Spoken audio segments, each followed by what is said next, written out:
How many of you had ever heard of Alex Pompez before stepping into this room? I got one hand. Yeah, oh, maybe 1.5.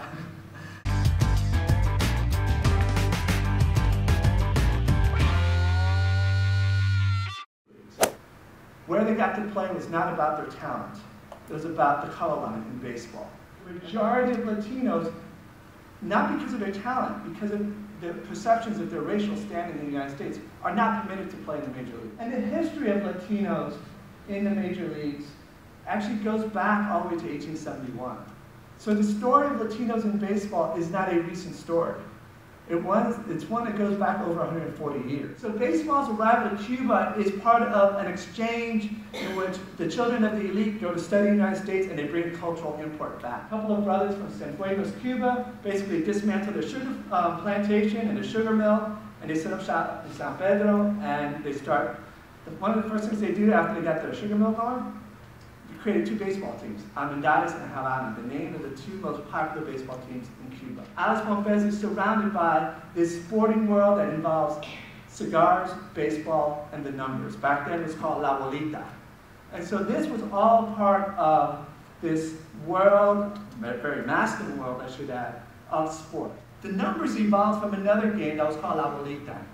In its original form, 100 basically like ping pong balls with numbers on it were put in a bag. They had a special person come in, grab one ball, they cut the bag that had a cord around it, all the other balls would come up and they'd say, hey, 38, 38, you win, and they would pay that person off. Numbers was a much more organized game, and it exploded in popularity in Harlem, not just black Harlem, but actually throughout much of New York City. Because he is not a convicted felon, Alex Pompez has his lawyers file in federal court to have the materials that was on his person and on his property in Mexico returned to him. What was that?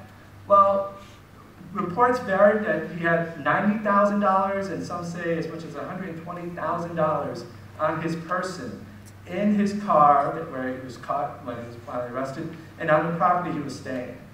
And because he's not a convicted felon, the state actually had returned him his money. But notice this, at a Negro League game that has pennant implications, the fans are cheering what Jackie Robinson is doing, and kind of not really paying attention to what's going on in front of them, because it's about Jackie Robinson, it's about this new era of baseball. I hope someday Satchel Paige and Josh Gibson will be voted into the Hall of Fame as symbols of the great Negro players who are not here only because they weren't given the chance. This is Ted Williams speaking at his induction in 1966 to the Baseball Hall of Fame. It stunned everybody in the crowd because while Ted Williams was a war hero, much decorated, he had never been seen as an outspoken advocate of the black ball player or for civil rights. And he took the occasion of him being inducted into the Baseball Hall of Fame to make this statement, that the meaning of his induction will have its true meaning to him when Josh Gibson and Satchel Paige and the greats of the Negro Leagues are also recognized for their greatness in the Hall of Fame. We're part of the work that Alex Pompez did for the Giants in acquiring black and Latino talent out of the Negro Leagues and out of the Caribbean. There's a whistling incident where word gets out that some of the black players on the Giants had whistled at a number of white high school girls. There was this local high school right by the base, that as they were walking in front, and word got out. And so Alex Pompez is alerted to this. Other members of the Giants staff are alerted, and they have a sit down with all the players.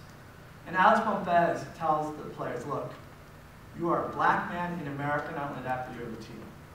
You cannot, I don't care who did it, I don't care if it was any of you, you cannot look at them, you can't talk to them. You have to understand there's certain things that go on in Florida, I guess it still does, that you as a black man cannot do.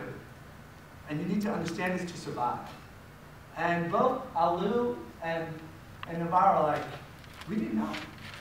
It wasn't until Alex Pompez sat down and actually took the time to explain to us how things operated in the segregated community in South Florida that their eyes become open to the dangers that they were facing. Other major league teams never did that. Their black Latino players were just left on their own. And if you didn't make it because you didn't know about cultural adjustment and how to handle it and all these things, well, that was on you.